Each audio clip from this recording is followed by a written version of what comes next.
Thanks, everyone. Good to see everybody. I'm going to change everything a little bit. So far, we've obviously been looking at the medical world. We're now going to zoom into a bit on energy.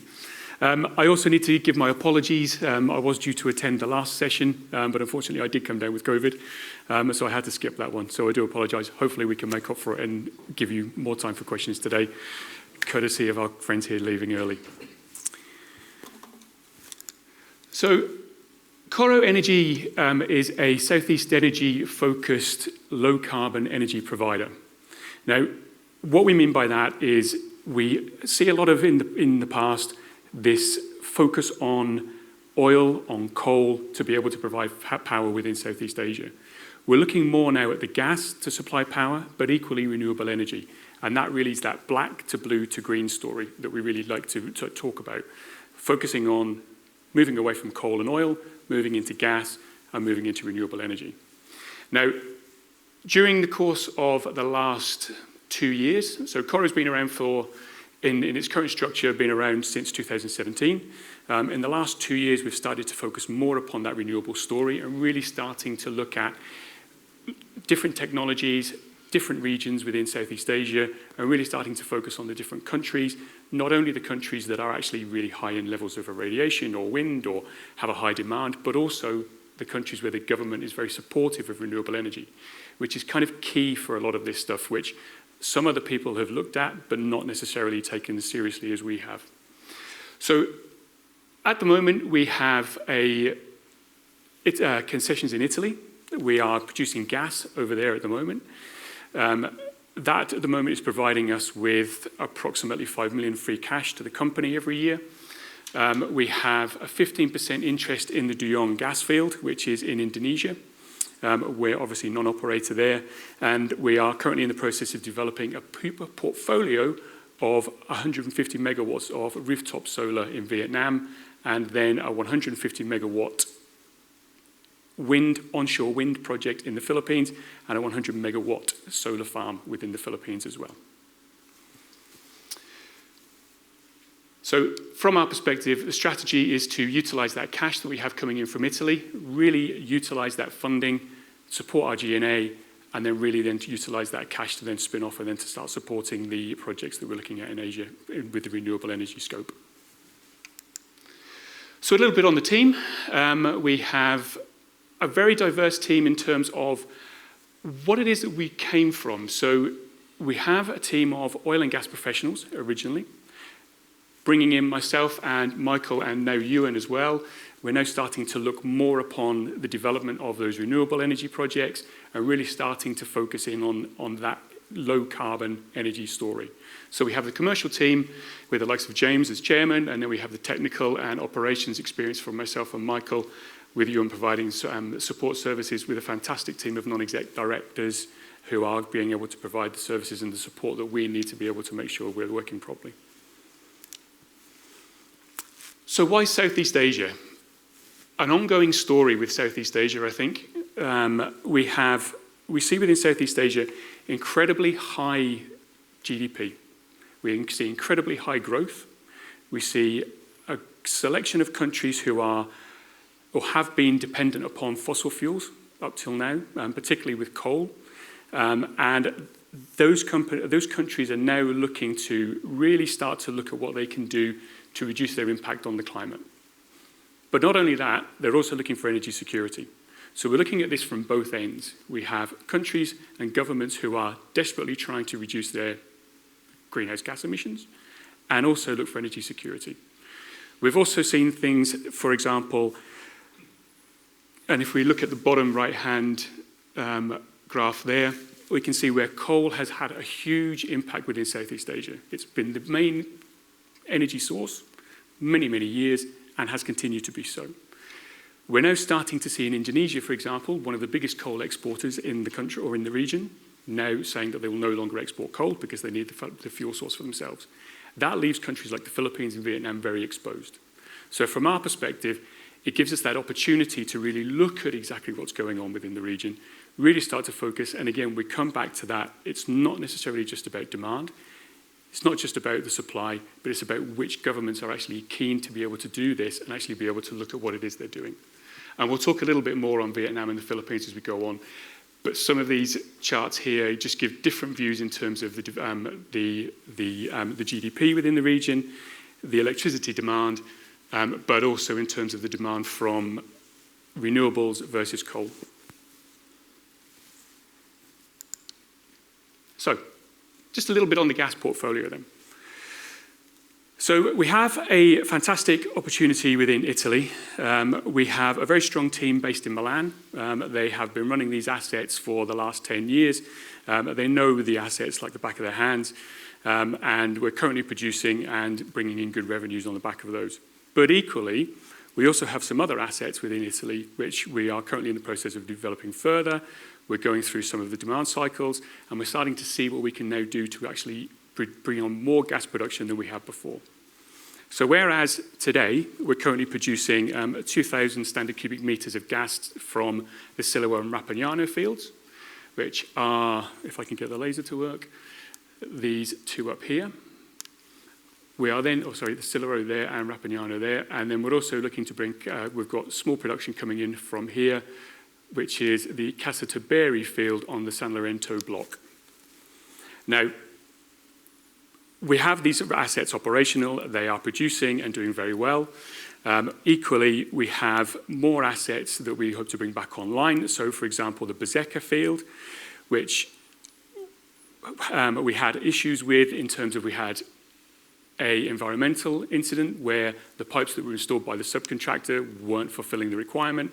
We had to shut that down. We're now bringing that back on stream, and we hope to have that coming back online very soon. So again, we then start to see the production figures going up again, and we then start to see more cash coming into the company. We have seen a very high rise in the gas prices, courtesy of the Russian-Ukraine conflict. That's now starting to come back down again. So from the initial peak of 200 cent gas prices, it's now come back down to 100. So we're now looking at roughly between 90 and 100 euro cents. For the gas price there per megawatt hour. We foresee, and it's the predictions and the forecasts are predicting that it's going to look at pretty much that same pace over the next 3 to 5 years. So we're looking at very strong targets, and we're looking to bring on, as we say, further assets as we go through the course of the year, but also increase production from the fields that we already have. Okay, so moving on to De Jong. Now, De Jong is our 15% share in a non-operated asset currently in Indonesia. Located in the West Natuna Basin, and I will zoom back out on the next slide so we can show you exactly where that is, but based in Indonesia offshore with very shallow sandstone reservoirs. We've done the appraisal drilling, 6 wells have been drilled, 2 successfully flow tested at rates of 9 million standard cubic feet a day to 11.4 thousand million standard cubic feet a day. And it's demonstrated a very large single tank reservoir. The gas is very good. It's a very dry gas. There's no H2S that we need to worry about, or hydrogen sulfide. Very low CO2 and 97% methane, which is actually fantastic in terms of gas. Because we are right next to the West Natuna transportation system, or the gas pipeline that takes the gas from Indonesia to Singapore, the obvious option is then to start selling the gas straight into Singapore. And we're currently in the process, Conrad, the operator, are currently in the process of negotiating GSAs with different counterparties within Singapore. So I'm sure there'll be a lot more questions on this as we go through, but in the interest of time and to go through everything else, I'll move on to the forward plan.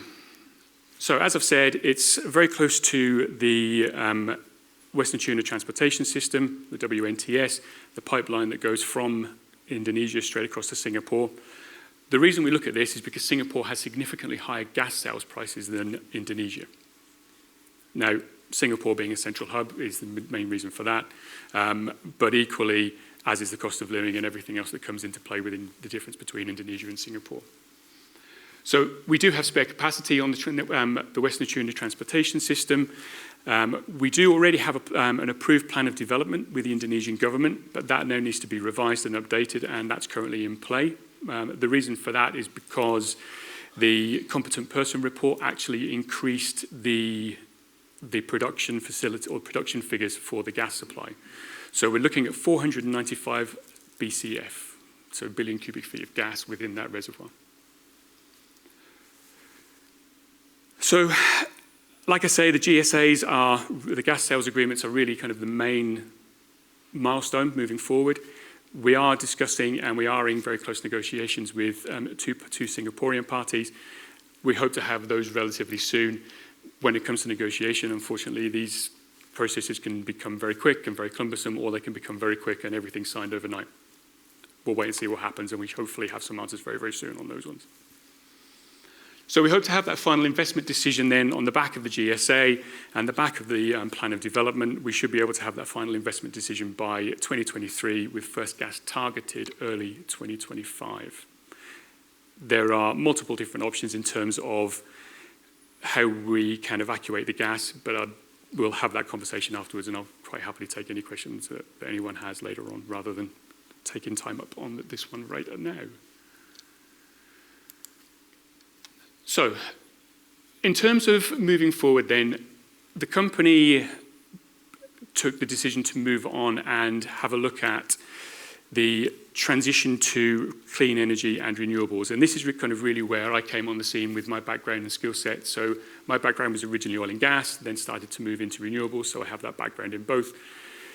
We're now in that position where we've actually managed to secure our first power purchase agreement in Vietnam. Now, it's with a small off-taker, well, I say small off-taker, it's with an off-taker in Vietnam who are one of the largest manufacturers of textiles in the country. Now, that 3 megawatt PPA is the first project off the block, a pilot project, if you will, where we can actually utilize the experience that we've got. We can then take all the information that we have, we can then review it, and then actually making sure the right thing for our investors is then to move on with the next set of projects. And ultimately, we have 150 megawatts worth of projects available within Vietnam to us at the moment. There obviously are more, but that's the pipeline that we've actually got so far that we're looking through.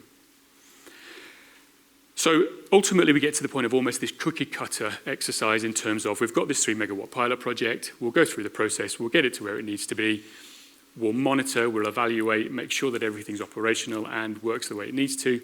Ultimately, then to be able to make that decision in terms of whether the next project is the right project. We now have a bank full of information available to us that we've now worked our way through. And we're now much more comfortable with Vietnam, as many others are. Equally, we're now in that position whereby Vietnam is very much known to us. We understand the market environment. We're not looking at the larger scale projects, we're only doing the smaller projects because of the huge curtailment issues that we have in Vietnam, which ultimately has been a benefit to us because it means that the large scale farms, people can't evacuate the power quickly enough and with the ability they need to be able to supply that power ongoing. So by utilizing these smaller rooftop solar projects for the manufacturers and for the factories, that then allows them to get their power at a discounted rate from EVN, Electricity Vietnam, and really be able to utilize that network properly and also be able to get their environmental clearance and be able to do everything they need to do in terms of, they're now utilizing renewable energy exactly the way it should be. They know they need to do it to be able to reduce their carbon footprints, so we can now supply that where they couldn't actually get it before. So it's very much a win-win for both us, for the environment, and also for the consumer as well of the power. So in terms of that project then, the power purchase agreements are for 25 years as a minimum. They are take-or-pay contracts, so no matter how much power we produce, they have to buy it, which is fantastic for us. But equally for them, they're actually getting it at a discounted rate from what they would normally be paying for power from Electricity Vietnam. So it's a win-win situation. The current PPA prices that we've signed up with this one at 7.3 cents, US dollar cents equivalent, but with an escalator of 1% per annum, which then really starts to push those IRRs up and really gives us that advantage. So we're actually then looking at kind of the target IRRs of about 17%, which within the renewable market's pretty good going. Payback 6 years, and the rest of the figures you can see there.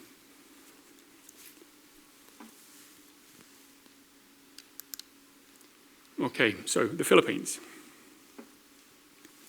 So initially we started off looking at the projects within Vietnam and those large-scale projects, and that's where we got to the point where those utility-scale farms are significantly larger than anyone can cope with. The grid can't cope with the power that's being produced. So we then get to the position of what next? So we pulled out of Vietnam for a short term. We've now gone back in, and that's our starting point. But equally, we're now focused on the Philippines. And while we're in exactly the same situation with Vietnam, in terms of going out and spending the time and evaluating, and the government being hugely accepting of renewables, the Philippines market is now completely deregulated, which is a huge benefit for us because it means we can sell power to anybody rather than just being able to sell it to the small off-takers or to the government. So again, we come back to the conversation we had right at the very beginning. Why the Philippines? Within Southeast Asia, plenty of opportunities out there. The government are hugely supportive of renewable energy projects. They need their energy security. Within the Philippines, you are looking at approximately 50% of their power being supplied by coal or diesel bunker fuel at extortionate costs. So to be able to go in, to be able to provide energy security by fulfilling the demand with solar and wind is a huge step forward.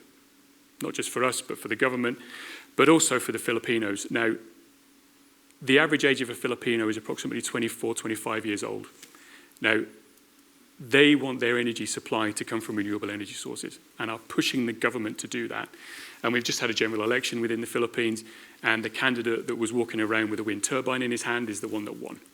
Now, I'm sure there's lots of other reasons, but I like to think it's just because of that. So we've got two projects that we're really looking at within the Philippines, or three projects if we split it down. The initial project is a 100 megawatt utility scale solar project. Now, the difference between utility scale, and the reason we call it utility scale is because it's so much larger. So where we looked at that previous project within Vietnam, it was a 3 megawatt project, which if you think of an Amazon distribution warehouse, it's kind of roughly that size and scale. When we're looking at a 100 megawatt solar facility, we're looking at about 100 hectares of space, which isn't small by any stretch of the imagination. So we've got two projects. We've split them down into two projects for a multitude of different reasons. Fundability being one, bankability being another, easy to be able to get moving, but also grid access. And that's a key for a lot of these projects that we're doing. And actually being able to supply the power is one thing, being able to evacuate it onto the grid and being able to get it to the individual users is something different. So the projects within the Philippines, the solar projects are currently going through development. We have incredibly good network within the Philippines and work very closely at government level to ensure that we're actually following process properly. Because it's a deregulated market, it means that we can actually sell and evacuate that power to four sources. We can sell it direct to consumer. We can sell it to government direct procurement at a discounted rate. We can sell it directly to the spot market, and the spot market within the Philippines is anything from 3 US cents up to about 25 US cents. So it's actually quite a large differentiation in there between what we can do. Or we can sell it to the energy cooperatives. Now, the energy cooperatives aren't what we think is a cooperative. They are really just power providers. It's just a group of people that get together and have then started a company. So if you think of Octopus, if you think of Scottish Power, if you think of SSE, all of those kind of things, that's kind of how you look at it. Sorry, I'm very conscious we're running out of time and I can talk about this all day. So we're currently in the process of securing the land. The projects are currently being raised at government level to be able to get things moving forward at pace. And we are being actively supported by government to be able to push these forward. So very confident in terms of making things happen and being able to get those projects moving very quickly.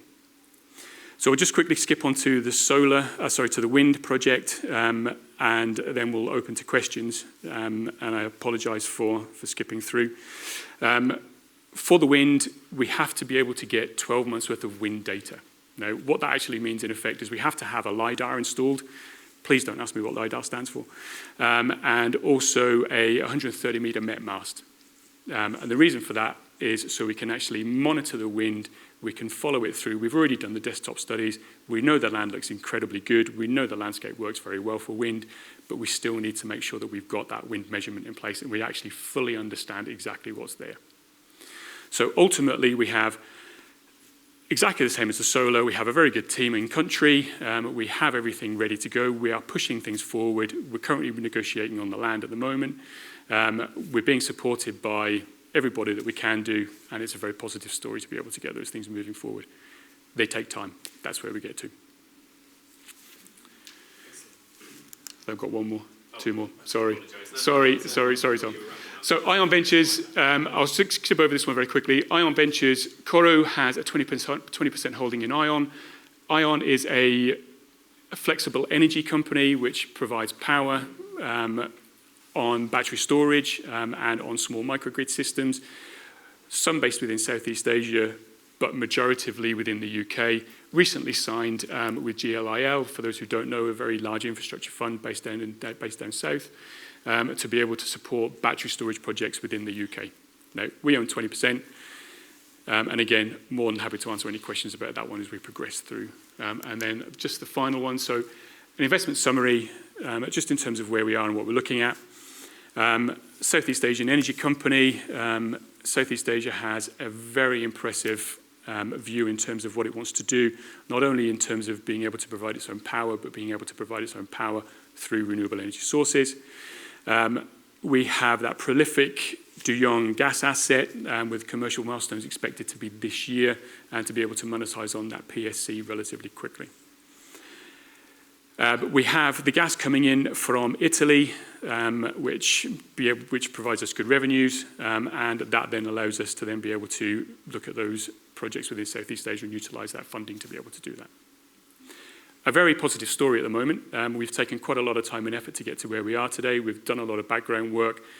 Now we're in the position where we're starting to move forward, and it's a very exciting story moving forward now. And thank you.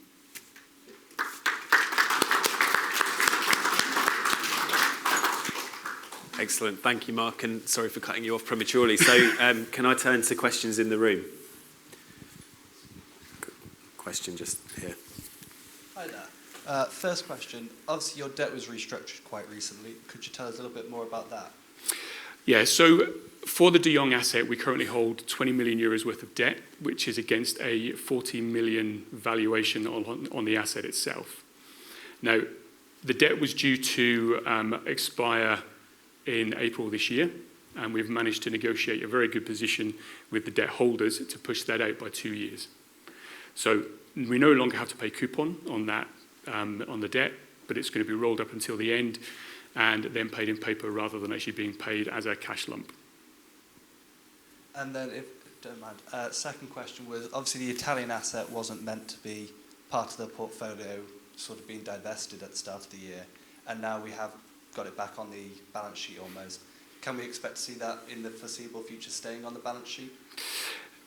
We'll always ensure that we're doing the best thing for our investor base. Now, when we were looking to release the Italian assets, we were in the middle of the COVID pandemic. The gas prices were down incredibly low, lower than they've ever been at any point, which is why we see companies, even within the UK, going under because they now can't supply the energy at the prices that we're currently trading at. All the time that we can keep that price up, all the time that we can continue to be able to provide the gas at that price, then absolutely we'll be continuing to keep it. Thank you. Thank you. Excellent. Any more questions in the room? What's the lifetime of the Italian assets if they keep going? It depends upon which field. So they are in decline. They are rapidly approaching the end of life. But we expect to see a good few years from them yet. What's a good few years? A good few years. Look, I can't tell you what's happening down a hole. Nobody can. We all like to guess. We all like to make our predictions. I would suggest that we have at least 2 years of gas coming from Siluro and from Rapignano. Bezzecca has the opportunity to produce much more. And if we then start to look at the likes of San Alberto, then we then have significantly more life than that. And that's something that we will potentially be looking at during the course of this year. Okay. And the 15% of this Dion, what would that equate to in monetary terms when it's things with a fair wind, shall I say? So everything with a fair wind, ultimately the value for that, depending upon what our exit strategy is and depending upon what happens in terms of funding and all of these other things. But from a 15% perspective, we can expect to see around 400 million worth of cash flow from that. Per year, yeah. No, in total. Over the 7 years worth of life, or the expected 7 years worth of life on it. Now, obviously, it's all gas. We can only estimate. We can't give exact, concise answers to that. But based upon every piece of information we have, that's roughly what we're looking at. Can I ask, what's the company's current cash position minus the 20 million that you own in the buy-on debt? Are you cash positive or negative? We're cash positive. We are cash positive. What, Obviously, I can't give you full details on where we are within the book. We're cash positive, and the annual report's due very soon, so you'll be able to see the full update then. Okay, thank you. Okay. Do we have any other questions with Chris at the back? Thanks, Mark. I just wanted to ask, regarding Southeast Asia and the solar panels and wind power, have you got exclusive contracts down there in Southeast Asia? Are they just looking at you to supply? To supply or to purchase? To supply. To supply the power, or companies looking to supply us with the equipment? Because it's right, okay. Within Vietnam, yes. So the PPAs that we've already signed in Vietnam, then we are exclusive. So we are providing all of their power, and it's a take or pay basis. Now, if they don't need the power that we're producing, then they still pay for it regardless. If we can't provide enough, then they then default back to Electricity Vietnam and then just pay at their normal rate.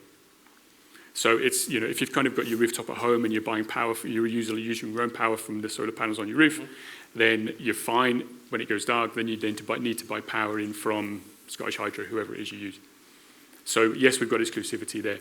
In in the Philippines, it's a very different environment. And this is where we then get in terms of, we have multiple different options to evacuate that power. So then we look at different options in terms of how we want to gear that. So rather than saying it's going to be exclusive all to one user, you then start to look at how you can split that to maximize the returns on it. So it could end up, and just for the sake of argument, we could end up using 50% to one supply, and then that would go through an energy service contract. We could then sell 15, 20% on the spot market, and then cream off the top of the spot market when the market price is at the highest price. So there's multiple different options and different ways that we can cut it. Yep. There's that creaming curve in terms of making sure that we get the right mix at the right point, and that's what the team are currently working on at the moment. Okay, excellent. Okay. Any other questions in the room? In which case, I've got a couple. One of which is, with the projects in Indonesia, obviously they're quite large scale, and presumably they have reasonably high capital, sort of upfront capital costs. So I just wondered kind of what the strategy is likely to be in terms of kind of funding that. So within the Indonesia project, so the De Young gas field. Sorry, I said Indonesia. I meant Philippines. Oh, right, okay. Sorry. No worries. So within the Philippines, we're already working very closely with the financial world to be able to bring in project level debt. Right, okay. Now, that comes at all sorts of different levels, but at the moment we're looking around 70% to 75% debt on those projects. Okay. There are places out there that we've already had conversations with, and they've been very accepting, if not coming directly to us and offering us funding for them. Right, okay. And what roughly, I mean, I appreciate it's maybe hard to be definitive, but roughly what would be the sort of upfront capital costs of getting that size of projects into operation? Into operation or ready to build? Well, ready to build first. So getting the projects ready to build, you're looking for the solar, we're looking about 1.2 million. Right. And for the wind, you're looking at roughly 2 million. Okay. And then ultimately then for operation, for the solar, probably around 65 million, give or take, and for the wind, around 170. Okay. Now, obviously, that all depends upon the prices on the day. Yeah. It depends upon the environment, the market environment, the price of wind turbines, the price of solar panels, which, all of these things are currently at different levels. So those are the kind of numbers that we're looking at right now. And with the sort of project financing, what have you got? Can you give a sort of picture of what the timetable might be in terms of securing that and sort of the steps that you'll take to get to that point? So for the solar projects, we get to the point of, because we don't have to go through that whole wind measurement campaign. Sure. We'll be in the position where we'll actually be going out and looking for funding, and we are already going out and actively looking for funding at the moment, and have already had good conversations with a multiple selection of different banks and GFIs. So that's already in play. For the solar projects, the expectation is that we can start to look at getting those two ready to build, hopefully by the end of this year, looking at next. For the wind, because we need to get that 12 months worth of wind data anyway, we're then in that position whereby there's very little we can actually do until we've got all of the data, and we can then go out and then take that to market. But unfortunately, we need that data first, because otherwise we're back in a catch-22 with the bank saying, yeah, but we need to see the data. Okay, great. Any other questions in the room? In which case, thank you very much, Mark. Thanks for that. Thank you all very much. Excellent.